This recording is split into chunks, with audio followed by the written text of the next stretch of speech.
हाय, मैं अनुपम अवस्थी अपने YouTube channel Awasthi classes पर आप लोगों का हार्दिक अभिनंदन करता हूं। आज हम लोग क्लास 10th एनसीईआरटी मैथ की एक्सरसाइज 1.2 के दूसरे सवाल के दूसरे खंड और तीसरे खंड का अध्ययन करेंगे। तो चलिए हम लोग दूसरे सवाल के दूसरे खंड और तीसरे खंड को हल करते हैं। तो सबसे पहले हम लोग दूसरे खंड को हल करते हैं। तो दूसरे सवाल का दूसरा खंड है 510 और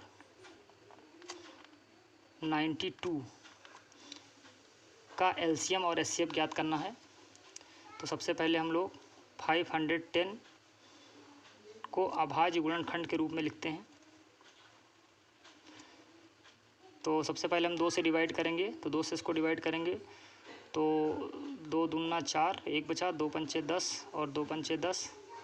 इसी प्रकार से अभी 2 से डिवाइड नहीं होगा। अब 3 से इसको डिवाइड करेंगे तो 3 और 8 24, यहाँ पे 1 बचा, 3 बचे 15। फिर इसको हम लोग 5 से डिवाइड करेंगे क्योंकि 3 से डिवाइड नहीं होगा। तो 5 का पढ़ा अगर 17 बार पढ़ा जाएगा तो ये 85 पूर्णतः कट जाएगा। इसी प्रकार से 17 एक अभाज्य संख्या है तो 17 से ही कटेगी। तो 17 एकम 17 पूरा कट गया। इसी प्रकार से हम लोग 92 का भी अभाज्य गुणनखंड ज्ञात करते हैं।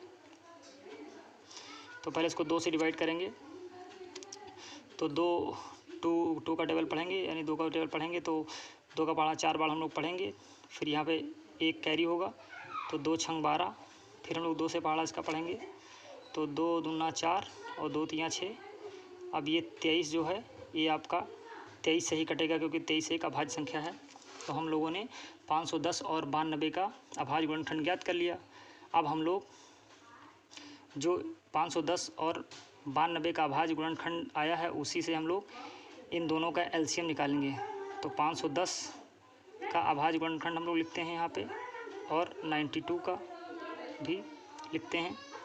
तो 510 का अभाज्य गुणनखंड आया था 2 × 3 × 5 × 17। इसी प्रकार से 92 का आया था 2 × 2 × 23। तो अब हम लोग एलसीएम निकालेंगे। तो एलसीएम जो होगा 510 और 92 का वो होगा 2। इसमें से हम लोग कॉमन लेते हैं, एक 2 हो गया। इसके बाद यहाँ पे बाकी जो नंबर बची हैं सबको हम लोगों को फिर पीछे मल्टीप्लाई के रूप में लिखना पड़ेगा। तो यहाँ पे 3 बचा, 2 बचा, 5 है, 23 है, 17 है। तो एक 2 बचा ये वाला और 3 बच गया ये वाला और 5 बच गया उसको भी लिखेंगे और 17 बच गया उसको भी लिखेंगे और 23 बच गया उसको भी हम लोग लिख देंगे मल्टीप्लाई के रूप में। अब जब हम लोग पूर्णतः इसको मल्टीप्लाई करेंगे तो ये हमारा आएगा 23,460। आप लोग इसको रफ कार्य पे कर सकते हैं।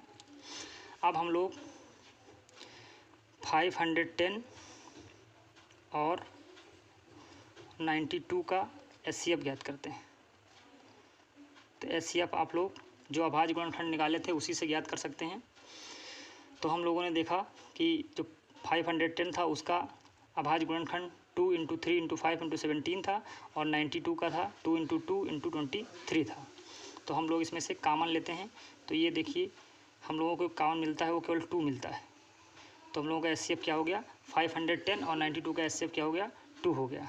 अब हम लोग सिद्ध करते हैं और सिद्ध करने में क्या है कि जो आपकी नंबर हैं उनका जो मल्टीप्लिकेशन होगा और जो इनका एचसीएफ और एलसीएम आया है उनका जो मल्टीप्लिकेशन होगा वो दोनों बराबर होगा। तो सिद्ध करना है कि जो 2 नंबर होती हैं या 2 संख्याएं जो होती हैं तो 2 संख्याओं का गुणनफल जो होगा वो बराबर होगा जो संख्याओं का एलसीएम था और उनके एचसीएफ के मल्टीप्लिकेशन के बराबर होगा। तो हम लोग इसको अब लिखते हैं यहाँ पे 2 संख्याओं का गुणनफल। तो संख्याएं आपकी कौन कौन सी थी 510 थी और थी 92। और आप लोगों ने जो एलसीएम निकाला था 510 और 92 का वो क्या था 23,460 था और एचसीएफ क्या था 2 था। अब हम लोग मल्टीप्लाई करेंगे, इधर मल्टीप्लाई करेंगे, इधर भी मल्टीप्लाई करेंगे। तो इधर अगर हम लोग मल्टीप्लाई करेंगे तो 46,920 आएगा, 920 आएगा। आप लोग एक बार कर सकते हैं। 2 का 0 से मल्टीप्लाई करेंगे 0 आएगा, 2 का 6 के करेंगे 12 आएगा। हाँ, और इधर भी जब मल्टीप्लाई करेंगे तो इधर भी 46,920 ही आएगा। आप लोग रफ कार्य पे कर सकते हैं। तो यहाँ पे हम लोगों ने देखा कि जो संख्याओं का गुणनफल है वो उनके एलसीएम और एचसीएफ के गुणनफल के बराबर है। तो ये हम लोगों का यहाँ पे सिद्ध हो गया, प्रूव कर दिया हम लोग।